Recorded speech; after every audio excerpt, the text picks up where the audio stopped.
dementia researcher with a blog and a rating. The role of luck in academic success.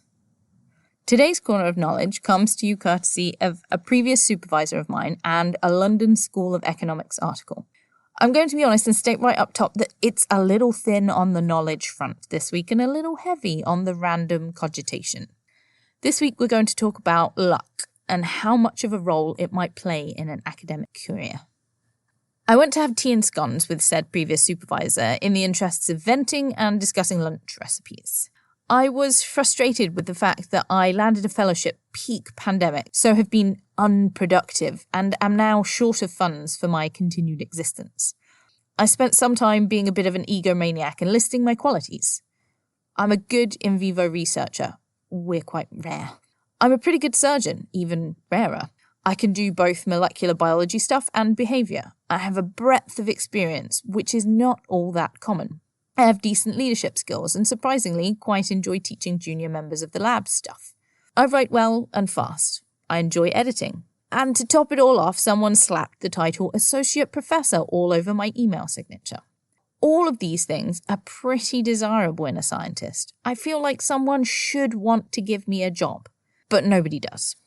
Partly this is a personal choice. I bought a house with someone, we enjoy each other's company, and I don't wish to drag him miles and miles away, wasting a small fortune in moving fees just for me to get a job doing something I absolutely love, but potentially only for 3 years, or 6 months, or 18 months.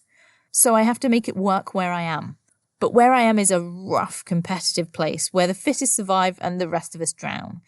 And in retrospect, I made some very poor choices, which have not allowed me to float as well as I might have done. On saying that during tea, I was told very firmly not to self-blame. It wasn't going to help me or my mental well-being because so much of science was to do with luck. She said she wasn't diminishing her achievements or my own. She was saying that some degree of the success we've had in our lives and some of the failures are simply down to luck rather than judgment. Being in the right place at the right time with the right people in the right environment to make a discovery or to be part of some great team that does amazing work is not something you can coordinate. You can research all you like before you pick your PhD lab, but if you land there during a pandemic, it's going to be tough.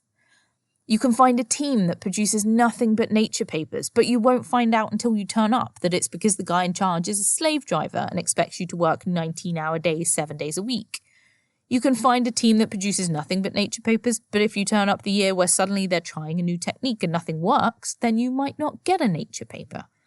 Not that nature papers are supposed to matter, obviously. Now, all this sounds very much like a whinge about my personal circumstances and very few facts and figures, so let's try and correct that with some actual research. Let's start at point 1 by defining luck. According to Tinternet, luck is defined as success or failure apparently brought about by chance rather than through one's own actions. Because of course one can have good luck and one can have bad luck. Which leads us to point 2, which is to say, we try not to call it luck when we're attempting to PubMed it. We call it serendipity or chance. Serendipity tends not to have good or bad connotations, but rather is just an event. There are a variety of articles on serendipity which vary from philosophical musings with extensive footnotes to autobiographical pieces from eminent researchers, but quantitative research is challenging to find for a number of reasons. The main one being how we define a serendipitous event. Macri and Blandford have studied luck in academic and creative fields, and they outline a model that suggests that the label is always applied retrospectively.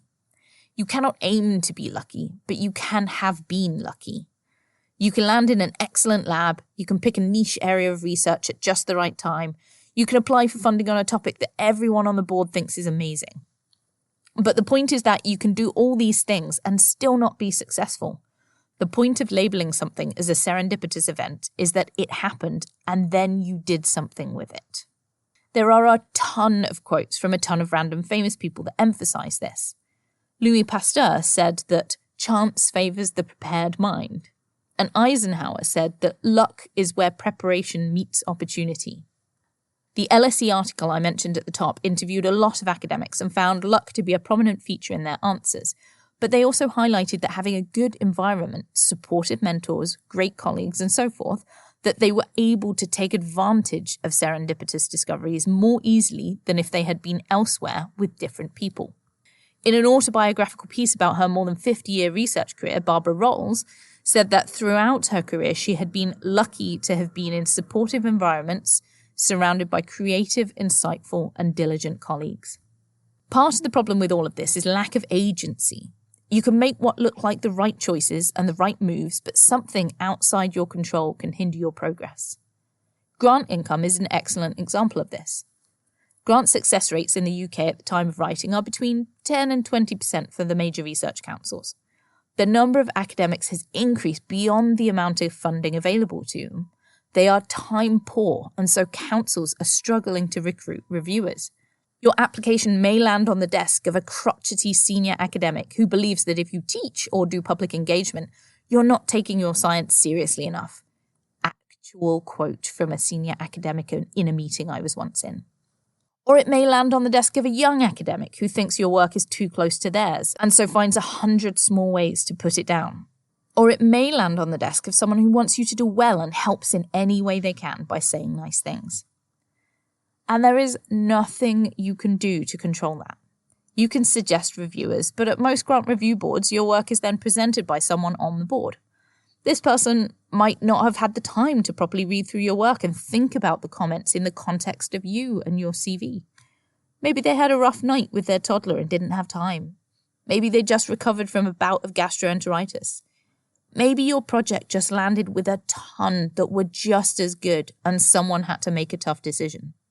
In an article on luck by Davis and Pham, the authors discuss the issue with studying luck in the context of academic success or lack thereof. The specific question they pose is, what does it mean to account for luck in a moral economy that rewards success, the breakthrough finding, and penalizes failure, the unforeseen side effect, at the level of individuals or institutions? Or more simply, how can we even think about accounting for luck when the system is set up to reward success, and successful people are good, not lucky?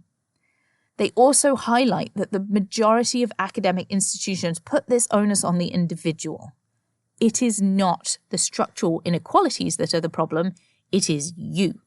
If I were to recommend you go away and read one article, it would be the one I found by Reinhardt and Schentzalotz, the title of which is The Lottery in Babylon, on the role of chance in scientific success.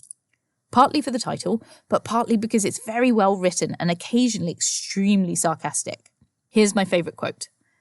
Should you believe that successful scientists have, for the most part, been lucky, you would be best keep this to yourself.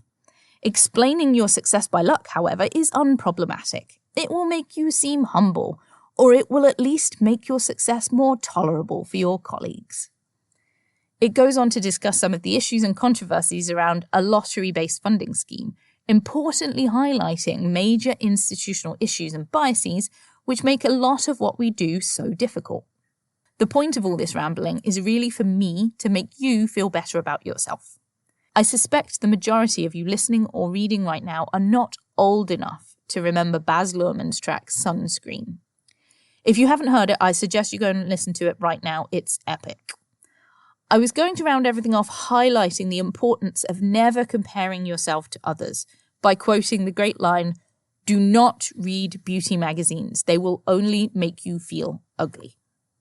But on reading through the lyrics, I found a better one to help you on your journey. Remember, in academia, there is so much chance involved, even if you work hard, even if you're good.